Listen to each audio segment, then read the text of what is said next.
You know, it's amazing how an ancient story can feel so relevant to our lives right now.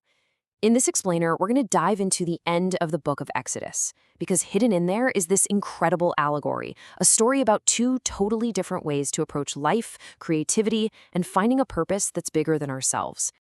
And this question, well, this is really the heart of it all, isn't it? After breaking free from slavery in Egypt, the Israelites are facing this huge problem. How do you possibly bridge the gap between humanity and God?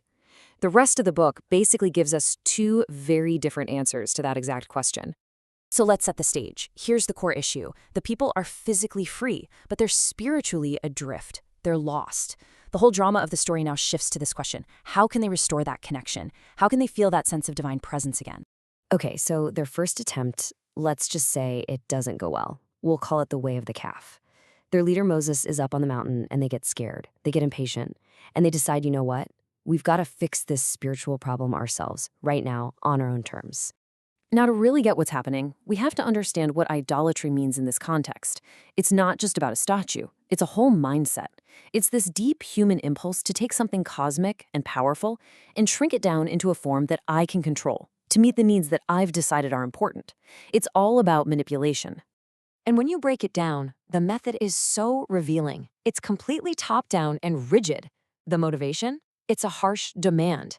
The material? Super specific. Only gold will do. And who does the work? Just one guy, the professional, while everyone else just stands around and watches. The goal, at the end of the day, is pure control. While the golden calf turns out to be a complete disaster. But here's the beautiful part. It's not the end of the story. After this massive failure, the people get a second chance. They're shown a totally different way to bridge that gap, and we'll call this the way of the tabernacle. It's a path built on relationship and trust. And this one line, it changes everything. The motivation is completely flipped on its head. It's no longer a demand, it's an invitation.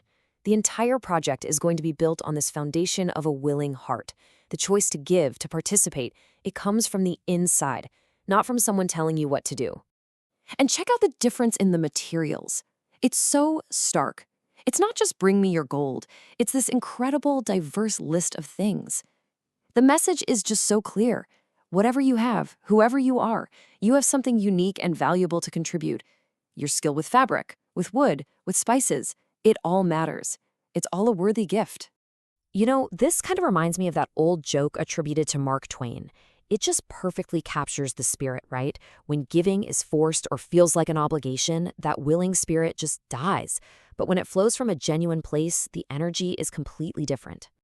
Okay, so here it is, side by side. This is the whole explainer in one chart. The way of the calf? It's all about demand. One material, one expert doing the work, with the goal of manipulation. But the way of the tabernacle? It's driven by a willing heart, uses all sorts of diverse gifts from a whole community of skilled people. And leaders don't just do the work, they teach others. And the ultimate goal? Not control, but relationship. And what was the result of this new approach? Something absolutely astonishing. People gave so freely, with such generous hearts, that they brought more than enough for the project. Moses literally had to step in and tell them to stop giving. I mean, that's just an incredible picture of what happens when people are invited, not commanded. Now, as this story starts describing the actual building of the tabernacle, it does something really interesting. A specific phrase starts popping up again and again and again. It becomes this thematic drumbeat throughout the final chapters. And that constant repetition of, as the Lord commanded, is there for a reason. It shows that a profound lesson has been learned. Remember the calf. That was all about them trying to meet their needs their way, and it was a catastrophe. Now, they are consciously, deliberately choosing to trust and follow a plan that's bigger than their own. So why? Why all this effort? Why build this massive, intricate structure? The climax of the book is amazing because it reveals that the goal was never just about getting to a place on a map. No, it was about something way more significant. The entire point of this whole epic journey, the escape, the wandering, the building, it was all to restore the relationship. It was about creating a space where the divine presence could actually come and dwell among the people, where that spiritual connection could finally become real. And here it is, the payoff.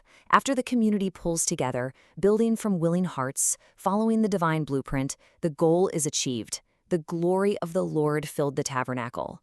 It's this powerful moment that shows the broken relationship is now restored. The presence they were searching for has arrived. So this ancient allegory leaves us with a really potent question for today. In the things that we create, our work, our teams, our families, our communities, what is our method? Are we operating out of fear and a need for control, building a golden calf? Or are we creating a space for others to contribute from a willing heart, building a tabernacle for a purpose much greater than ourselves?